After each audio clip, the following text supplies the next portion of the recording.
It's been a challenge. It's we're in our 8th year now, and I'm still learning every day.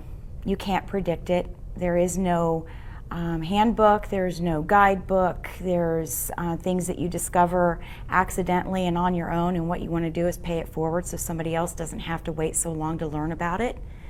I generally get 2 hours of sleep at a time because that's how he sleeps, and that's around the clock, maybe 2 hours at a time.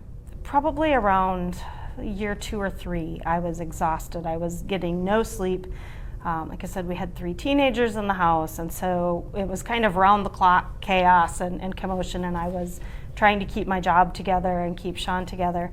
But what happened is, as the kids became more independent, I realized that all of those things I was still struggling with was still there. And it wasn't because of all these external factors, it was now internal.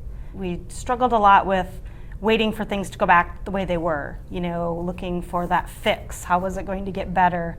And looking for answers, trying to figure out exactly what we were doing because we weren't given any information.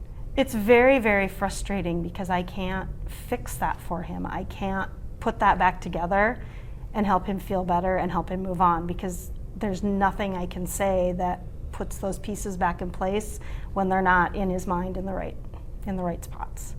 How do you give an answer to someone of, why did you save my life? Then you feel like you did something wrong, or did you do something right? So you're constantly battling between good and evil, not knowing where that fine balance is, because it changes every day. And when you have to start putting things up like plastic knives or glass or toothpicks, because that's what the doctor says to do, you know, that's when you start worrying, am I going to be able to leave him in the bed for 15 minutes and know that he is not going to find a way?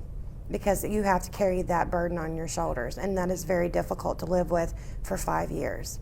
My husband never came home. He doesn't want to be home. So PTSD for secondary, it's not just secondary anymore because you don't have the answers to make it all right. You know, it doesn't go away. At this point, I have accepted that I'm married to a new husband. When my husband left for Iraq and when he came back, I was in an arranged marriage. Now, I still hold the places in my heart for the childhood sweetheart I married. And every once in a while there are glimmers there.